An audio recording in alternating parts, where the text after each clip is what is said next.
તો ભાઈ ગુજરાત બોર્ડ 2026 જે સ્ટુડન્ટ છે ભાઈ એને ફિઝિક્સમાં લાસ્ટ મિનિટની એક જોરદાર સલાહ આપું છું. ખાલી વિડીયોને 2 થી 3 મિનિટ જોજો ભાઈ, તમારું આખું રિઝલ્ટ સુધરી જશે. અગર તમને પાસ થવાની બીક હોય તો તમે પાસ થઈ જશો અને સારામાં સારા માર્ક્સ આવશે. અગર તમારે બહુ ઝાઝા માર્ક્સ હોય છે તો પણ આ સલાહ તમારા માટે કામની છે.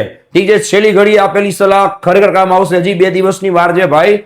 ઠીક છે, ખાસ સાંભળજો. ફિઝિક્સ સબ્જેક્ટમાં સૌથી પહેલા છોકરાઓ મેં જે તમને આઈએમપી પીડીએફ આપી છે એને વાંચી લ્યો. અગર આઈએમપી પીડીએફ નથી મળી તો પહેલા કમેન્ટ કરો, આઈએમપી પીડીએફ હું તમને આપી દઉં. હવે આઈએમપી પીડીએફમાં જેટલા ક્વેશ્ચન છે ભાઈ એને તમે વર્ડ ટુ વર્ડ વાંચી લ્યો. એનો ફાયદો શું બોલો જોઈએ તો કે એને તમે પરફેક્ટ વાંચી લેશો તો જેટલા ક્વેશ્ચનમાંથી બેઠે બેઠા આવશે એને તમે પૂરેપૂરા લખી તો શકશો. જો તમે બધું વાંચવા જશો ભાઈ તો પ્રોબ્લેમ એ આવશે કે એક્ઝામમાં અડધું યાદ આવશે, અડધું યાદ નહીં આવે. એના કરતાં પરફેક્ટ ક્વેશ્ચન વાંચશો એના ફાયદા બતાવું છું. ઠીક છે, એક કે તમને એક્ઝામમાં જે બેઠે બેઠા પ્રશ્નો આવડશે પૂરેપૂરા લખશો, તમારી ઇમ્પ્રેશન પડશે. હવે એમાંથી જેટલા એમસીક્યુ છે ભાઈ એ બેઠે બેઠા થિયરી બેઝ પૂછાણા એ તમને 100% આવડી જશે. તમારો ટાઈમ કેવડો બચશે. ચલો હવે આવે છે એક નવી એડવાઇસ, ખાસ સાંભળજો. જેટલા ચેપ્ટરમાં જેટલી આકૃતિ જેટલા આલેખ આવે છે ભાઈ એ આઈએમપી ક્વેશ્ચન મેં મોકલા છે એને રિલેટેડ બધી આકૃતિ અને બધા આલેખો છે એક જગ્યાએ લાઈનમાં જોઈ જઈને લખો. જોઈ જઈને લખશો, જોઈ જઈને દોરશો એનો ફાયદો શું? તમને કંટાળો નહીં આવે. ગમે તેવો બોરિંગ સબ્જેક્ટ હોય તમને કંટાળો નહીં આવે. આકૃતિઓ છે એ દોરેલી હશે તો પ્રશ્ન નથી કે ભૂલાઈ જશે, ગોખવો પડશે, પેપરમાં આવડી જશે. તમને ખબર છે કે આકૃતિના માર્ક્સ છે એ સૌથી મહત્વના ગણાય છે, જેના ઉપરથી તમારું ભવિષ્ય, તમારા રિઝલ્ટ નક્કી થશે, તમારા માર્ક્સ નક્કી થશે. બીજી વાત કે તમે આકૃતિ દોરશો તો કેમ છેલ્લી કલાકમાં તમારે વાંચવામાં કામ નહીં આવે ભાઈ. દોરશો એ વસ્તુ યાદ રહી જશે, વાંચશો બોલશો કાંઈ યાદ નહીં રહે. બુદ્ધિ વાપરો. નેક્સ્ટ પોઈન્ટ ખાસ આ બધું સાંભળજો.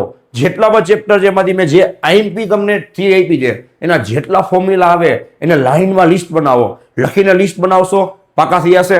કંટાળો નહીં આવે ભાઈ, બગાસા નહીં આવે. ઠીક છે, તમારો ટાઈમ કેમ નીકળી જશે ખબર નહીં પડે. નેક્સ્ટ પોઈન્ટ, કેમ ભાઈ ફોર્મ્યુલાના બેઠે બેઠા એમસીક્યુ છે એ જેટલા પૂછાણા એ નહીં આવડી જાય. ઠીક છે, અત્યારે લાંબા એમસીક્યુ ડેરિવેશન વાળા એમસીક્યુ તો તમે ભૂલી જ જાજો. અગર તમારે પાસ થવું છે કે મીડિયમ માર્ક્સ હોય છે, ખોટી સલાહ હોય તો કયો. બીજું, ફોર્મ્યુલા તમે લિસ્ટ આઉટ કરી લેશો તો છેલ્લી કલાકમાં વાંચવા નહીં થાય. ત્રીજું કે ફોર્મ્યુલાના જે બેઠે બેઠા નાના મોટા દાખલા પૂછાશે 2 માર્ક 3 માર્કમાં એ દાખલા તો તમે કમસે કમ સોલ્વ કરી શકશો ને ભાઈ. તો બુદ્ધિ વાપરો. 3 વસ્તુ રિવાઇઝ કરાવજો. આઈએમપી પ્રશ્નો ખાસ વાંચીને જાઓ, પૂરેપૂરા લખો. બીજું, આઈએમપી પ્રશ્નો વાંચશો એના ઉપર એમસીક્યુ તમને ખાસ આવડી જશે. ફોર્મ્યુલાનું લિસ્ટ બનાવો. 2 ફાયદા, એમસીક્યુ પણ આવડશે, ઘણા બધા દાખલા આવડી જશે.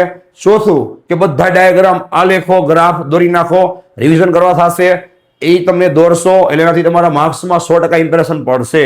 તો આવી સલાહ તમને કોઈએ યુટ્યુબ પર નહીં આપી હોય તો આ વિડીયોને લાઈક કરી દો, નીચે કમેન્ટ કરી દો. તમને કોઈ પણ પ્રકારના ડાઉટ હોય, કઈ કન્ફ્યુઝન છે, કઈ બીક લાગે છે, તમારા ડાઉટ સોલ્વ કરવા છે, બધી વસ્તુ ફ્રીમાં હું તમને હેલ્પ કરી આપીશ ભાઈ.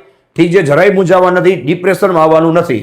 ઠીક છે, તો આ વિડીયોને લાઈક કરો, કમેન્ટ કરો, કંઈક ને કંઈક તમારા વિચારો શેર કરો અને ચેનલને સબસ્ક્રાઇબ કરી દો. લાસ્ટ મિનિટ સુધી કાંઈ પણ હેલ્પ જોઈ ભાઈ તો મૂંઝાતા નહીં, ખાલી એક કમેન્ટ કરી દેજો. તમને વોટ્સઅપમાં હું પર્સનલી ગાઈડ કરી આપીશ.